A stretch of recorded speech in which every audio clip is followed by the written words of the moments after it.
Hey everyone, thanks for checking out today's video. I've got some really gripping horror stories from Reddit lined up for you. Some might be a bit longer, but I promise they're worth it. These are some of the most popular stories that have kept readers up at night. If you're new here and love a good scare, you're in the right place. Hit subscribe and turn on notifications so you don't miss any future spooky tales. Alright, let's dim the lights and dive into our first story. The road that watches, the shadows that follow.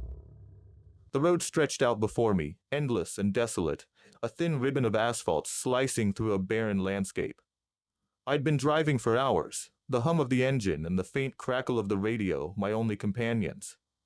The sun had dipped below the horizon hours ago, leaving the world cloaked in a heavy darkness that seemed to press against the windows of my car. It had been a spur-of-the-moment decision to take this route, a shortcut, according to the GPS. The glowing screen had promised to shave an hour off my journey, but as the miles rolled by and the road grew narrower and more remote, I began to question my choice. The last sign of civilization had been a decrepit gas station, its lone attendant glaring at me through the window as I filled my tank. The radio sputtered, and the song playing dissolved into static. I reached for the knob, twisting it aimlessly in search of a station, but all I found was more static. With a frustrated sigh, I turned it off and focused on the road ahead. The headlights pierced the darkness, illuminating only the stretch of asphalt directly in front of me. Beyond that, there was nothing but the oppressive blackness of the night. Then I saw it, a figure standing by the side of the road, illuminated briefly by the sweep of my headlights. A man, or maybe a woman. It was hard to tell in the fleeting moment before the figure was swallowed by the darkness again. My heart thumped hard against my ribs. Who would be out here in the middle of nowhere at this hour? I slowed down, my eyes scanning the rearview mirror. The figure was gone, vanished as if it had never been there. Just tired, I muttered to myself, gripping the steering wheel tighter. But even as I tried to dismiss it, unease coiled in my gut. The road twisted and turned, leading me deeper into the wilderness. The trees on either side seemed to lean closer, their gnarled branches reaching toward the car like skeletal fingers. The unease grew stronger, an almost tangible weight in my chest. I glanced at the dashboard clock. 12:17 a.m. Still hours to go before I reached my destination. Yawning, I rubbed my eyes, trying to shake off the creeping fatigue. When I looked back at the road, I slammed on the brakes. A figure was standing in the middle of the road, illuminated fully by my headlights this time. It was a man, tall and gaunt, his clothes tattered and stained. His face was pale, almost ghostly, and his eyes were completely black, devoid of any whites or pupils. He didn't move, didn't flinch as my car screeched to a halt just feet from him. I sat frozen, my hands gripping the wheel so tightly that my knuckles turned white. The man tilted his head slightly as if studying me. Then slowly, he raised one hand and pointed down the road. "What the hell?" I whispered, my voice barely audible over the pounding of my heart. The man didn't move, didn't say a word, just stood there, pointing. I felt a surge of anger, or maybe it was fear, masquerading as anger. "Get out of the road!" I shouted, rolling down the window. My voice echoed in the silence, but the man didn't respond. I wasn't about to stick around and find out what his deal was. Taking a deep breath, I eased the car forward, intending to swerve around him, but as I moved, so did he. He stepped to the side, staying directly in my path. I slammed on the brakes again, my pulse racing. "All right," I muttered, throwing the car into reverse. I backed up, planning to turn around and head back the way I'd come. But when I looked in the rearview mirror, my stomach dropped. He was there, standing behind my car, still pointing down the road. I whipped my head around to look out the back window, but the road was empty. Heart pounding, I shifted back into drive and pressed the gas pedal, speeding forward. The man didn't try to stop me this time. As I passed him, I glanced in the side mirror. He was gone. The unease that had been simmering in my chest boiled over into full-blown panic. My hands trembled on the wheel, and I had to force myself to focus on the road. The shortcut had been a mistake. As soon as I found an intersection, I'd turn around and get back to the main highway. The road ahead was a straight stretch, lined with trees that seemed to close in tighter the farther I went. The headlights caught movement on the edge of the road, and I instinctively slowed down. My stomach churned as I realized what I was seeing. Figures. dozens of them, standing just beyond the reach of the headlights. They lined the road, their faces obscured by the shadows, their bodies unnaturally still. As I passed, their heads turned in unison, tracking my car. I pressed the gas pedal harder, my heart hammering in my chest. The figures didn't follow, but they didn't need to. I couldn't shake the feeling that I was being watched, that their eyes were still on me even as I left them behind. My breathing was shallow, my hands slippery with sweat as I clutched the wheel. Then the car began to sputter. No, no, no, I whispered, glancing at the fuel gauge. It was full. I'd filled up at that gas station, hadn't I? The engine coughed and wheezed, and then the car rolled to a stop. I sat there in the dark, the silence deafening. My hands fumbled for my phone, but when I tried to turn it on, the screen remained blank. Dead. This can't be happening, I muttered, my voice trembling. I tried the ignition, but the car wouldn't start. The headlights dimmed and then went out, leaving me in complete darkness. And then I heard it. A faint tap, tap, tap on the window. My breath caught in my throat. Slowly, I turned my head. There, pressed against the glass, was a face. Pale, hollow-eyed, and grinning with too many teeth. I screamed and scrambled to lock the doors, my fingers shaking so badly that it took me 3 tries. The tapping continued, more insistent now. The face didn't move, didn't blink, just stared at me with that unnerving grin. Go away! I shouted, my voice cracking. The tapping stopped. For a moment, there was silence. Then the car began to shake, as if something, no, many things, were pushing against it. The windows rattled, the frame groaning under the pressure. Shadows swirled outside, too many to count. I closed my eyes, clutching the steering wheel like it was a lifeline. This isn't real. This isn't real. The shaking stopped. Slowly, I opened my eyes. The figures were gone. The car's headlights flickered back to life, casting their glow on the empty road ahead.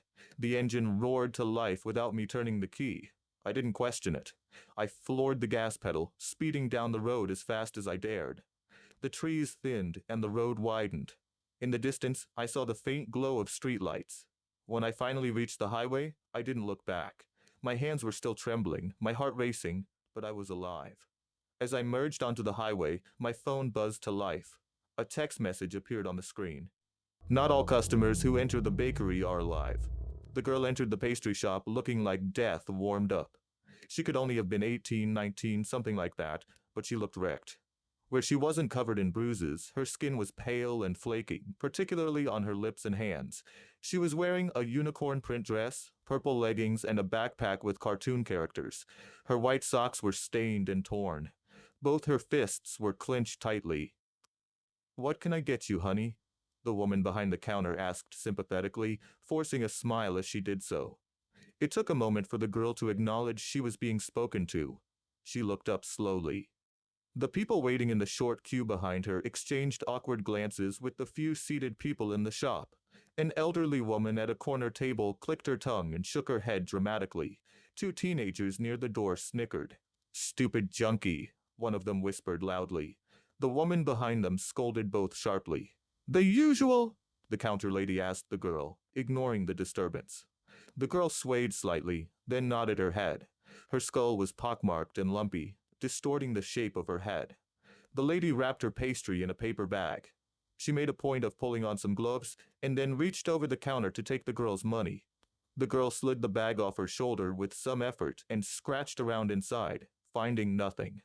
"Ahem," the lady behind the counter coughed softly. The girl looked up, watching as the woman pointed at her own fist before making an open palm gesture. The girl looked at her balled fists. Inside one was a crumpled note and several coins. The lady gestured again, encouraging the girl to pass her the money, which she did. At this point, the shop was completely silent.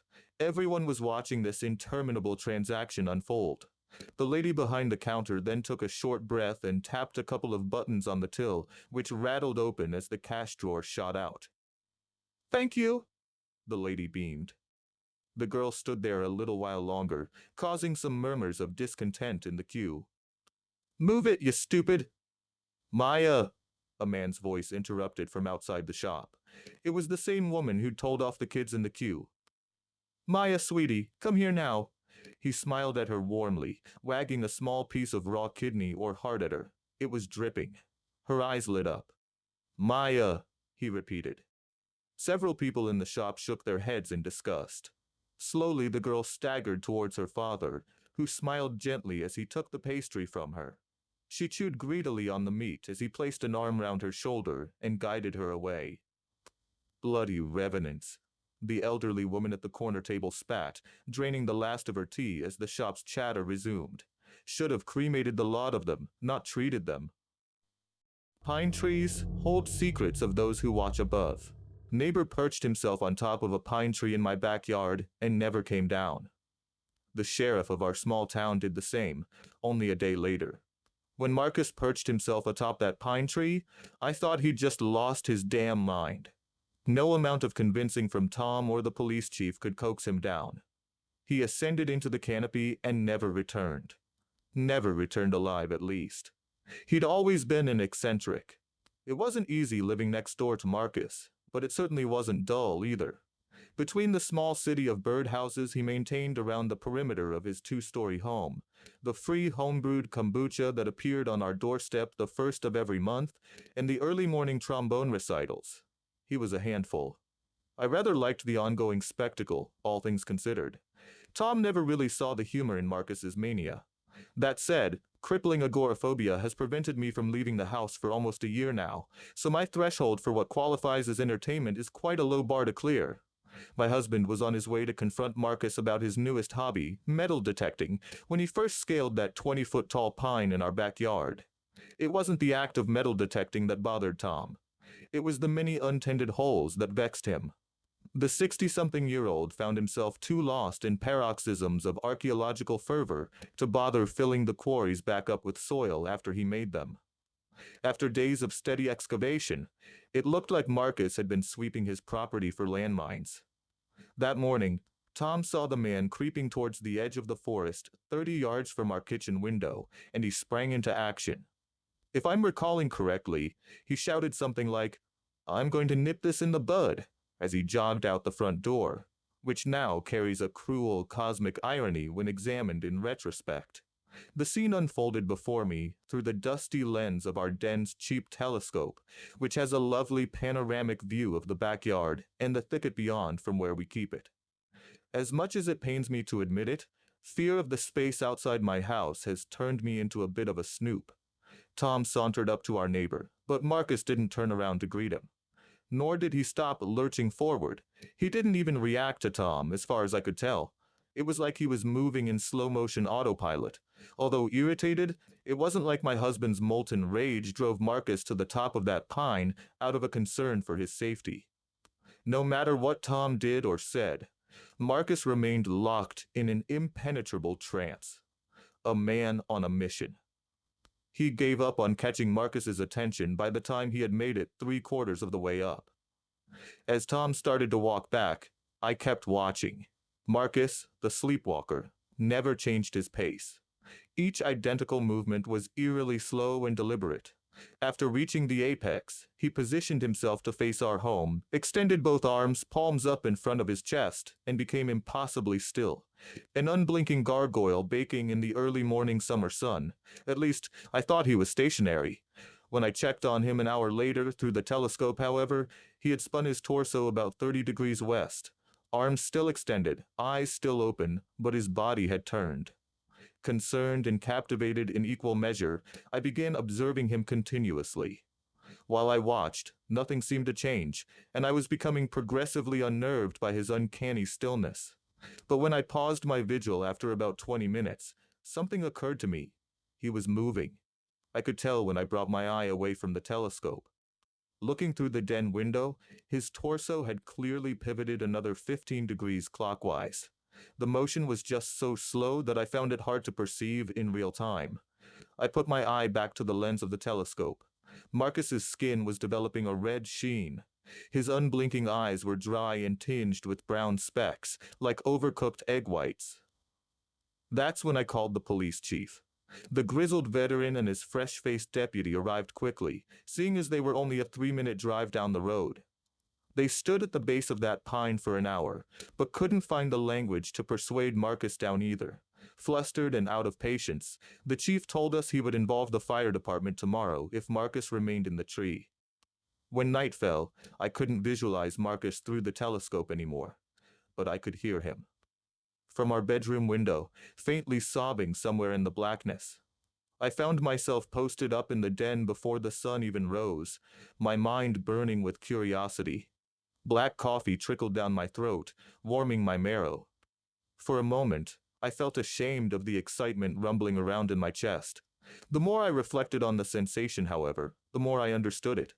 Journalism used to be my life before the cumulative horrors I documented manifested as a crippling fear of the world. In the grand scheme of things, this stakeout was pathetic. It didn't hold a candle to what I had done before, in a past life. But fascination, not dread, drove me to do it, and that held value. Marcus had not moved from his steeple, and by the time the sun appeared over the horizon, he had stifled his tears. His biceps were red and swollen, likely muscle breakdown from keeping them outstretched in the same position for over 24 hours. A little after 8, Tom made his way downstairs. He was unusually quiet. Initially, I attributed his silence to low-level distress, secondary to Marcus's unexplained behavior. When I finally noticed him, he was standing by the front door, away from the view of our neighbor's macabre display. I asked him if he was doing all right, and he replied with an affirmative grunt, so I left him be. Around noon, I felt a theory crystallize in my skull. Marcus was twisting around the tree's axis with a pace and direction identical to yesterday's. He must be watching something, I thought. That's when it hit me. Marcus was angling his eyes and his body to constantly face the sun. My mind scrambled to process this observation, but Tom's heavy breathing behind me broke my concentration. It scared the shit out of me because I didn't hear him approach. Startled, I urged him to explain what the hell he was doing. "Oh, fixing clock," he replied. Except there was no clock. In actuality, he had his face pressed to the window that was to the right of me. He was staring at something. I didn't want to believe it at first, but by the afternoon, I was forced to confront the realization.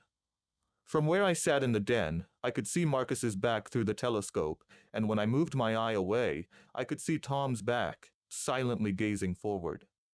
Early that morning, he had been watching the sun rise from our front door, just the same as Marcus had from atop the pine tree.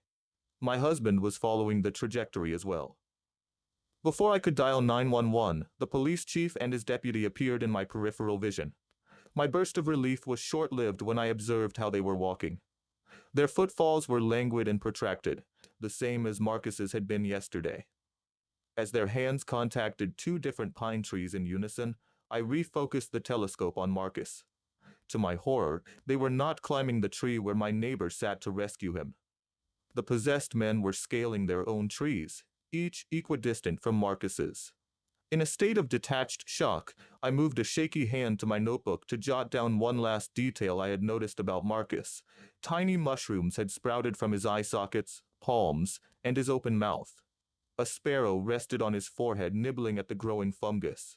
A wave of primal terror washed over me, and I sprinted from the chair to my front door, pausing as my hand twisted the knob. I tried to force myself through the threshold. My head pivoted back to Tom for motivation, who hadn't moved an inch, in spite of the noise of the chair and the telescope crashing to the floor when I sprang up.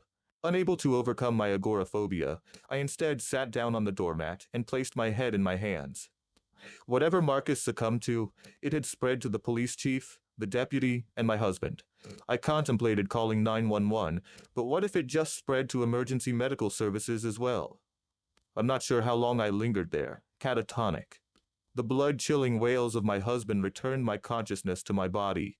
It had become night. The absence of natural light transformed Tom into a messy human puddle on the kitchen floor. I tiptoed over to my husband, doing my best to ignore the pangs of terror vibrating in my spine. He had simply crumbled where he stood when the sun set, kneeling unnaturally with his chest and torso leaning against the wall below our kitchen window. Despite knowing he wasn't, I asked if he was okay a handful of times, receiving no reply. Standing over him, I tilted his shoulder, trying to see his face. Tom limply fell over in response. He was still crying softly, eyes open but producing no tears. That's when I noticed his chest wasn't moving. He wasn't breathing. When I found the courage to check, he had no pulse, and I lost consciousness. I woke up a few hours later. Through the telescope, I could see my husband perched on a pine tree of his own, arms outstretched and eyes still open. Hellish choreography modeled by Marcus, mimicked by the police chief, the deputy, and Tom. My current theory is as follows. Marcus must have accidentally unearthed something old and terrible digging holes in his backyard. A parasitic fungus lying dormant under the soil, infecting everyone who went near with inhaled spores once it was exposed. I'm going to make it outside today. I'll grab a shovel from the garage, and I'll fill every single hole Marcus made with layers of dirt. Maybe I'll survive uninfected, but I suspect I will succumb to whatever this thing is as well. It's the least I can do to honor Tom's memory. I'm taking the time to document and post this for 2 reasons. First and foremost, don't end up like me. I hid from the world because it felt safer. But it wasn't safer. It was just easier, and I wasted precious time. Secondly, if you see anyone perched on a tree, eyes following the trajectory of the sun, burn the tree down or run. Whatever you do, cover your mouth, because that sparrow ingested some of the fungus that grew from Marcus, and may disseminate the spores as far as it can fly. The start of its life cycle? It's unclear, and I think that unfortunately, the world may have an answer to that question in a few days. Sarah.